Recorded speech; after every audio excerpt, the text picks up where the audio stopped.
Good afternoon guys, welcome back. Ngayon, dito na tayo sa Hamburg.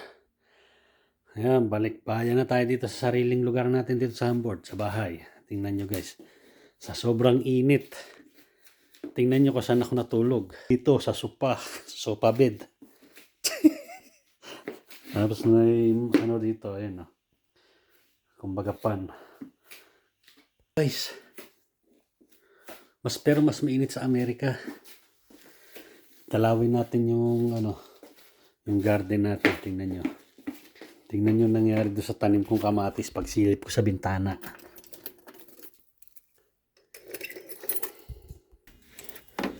Tingnan natin itsura ng kamatis ko. Grabe, ito yung tuyo. Kahapon kami dumating. Tingnan nyo nangyari sa kamatis guys. Nasunog na. Natuyo na yung iba. Yung kalabasa, ang dami na. Yung kalabasa, ang dami ng bunga. Meron doon, meron dyan, meron dito. 3 dito sa sahig. 3, tapos 2 yung nakabitin. Pero yung kamatis natin guys, tingnan nyo. Nalanta na yung mga dahon. Puputulin ko to. Kunin natin yung gunting doon sa... Tingnan nyo yung iba, nalaglag na sa sahig. Pero itong sili, may bulaklak na yung sili. Kailangan ito diligan ko. Pero kuha muna tayo ng gunting. Pero yung pakchoy ko, ano nangyari sa pakchoy ko, yung pechay na to. Kuha tayo ng pang gunting, pamputol. Dito sa kabila yung gunting natin . Kahapon tayo dumating, gabi. Hindi makatulog, naglinis ako ng garden, yan nilinis ko na rin. Pero ngayon, oras na ako nagising?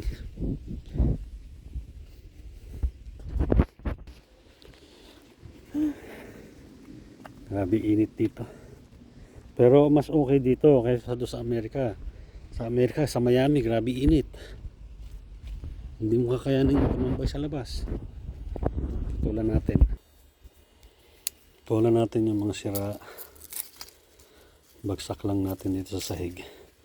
Kasi para hindi mabulok.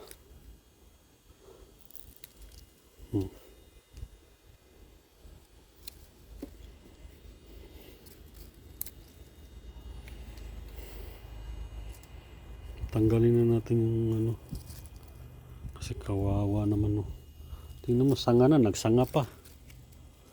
Tulan na natin to.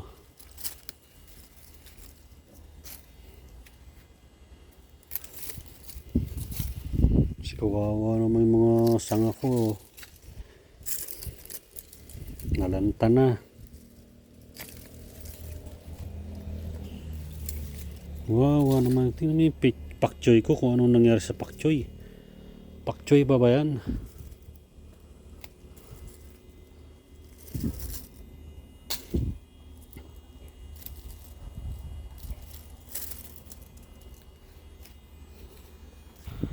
Yan guys, naputulan na natin.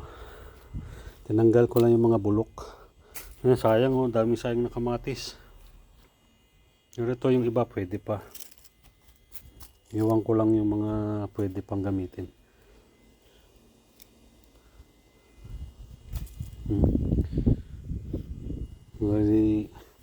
Tapon na siya. Ito. May tumutubo. Tumubo na rin pala yung kangkong. May tinanim kami kangkong dito .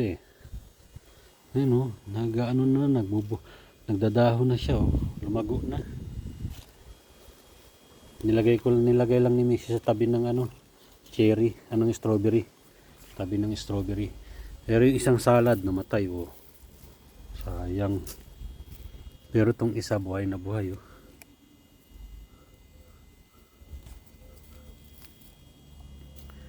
Kulang lang to sa dilig-diligan natin para gumanda siya.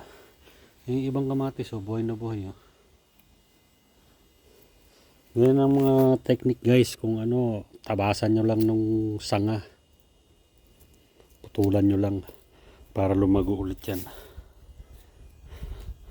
Yung pechay nakaiba na yung pechay namin. Ayun, nagbulaklak na oh.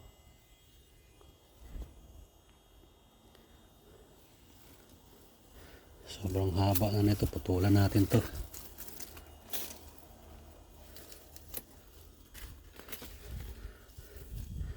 Linisan natin yan. Yan guys, paalam na tayo, hanggang dito lang yung update natin. Thanks for watching guys.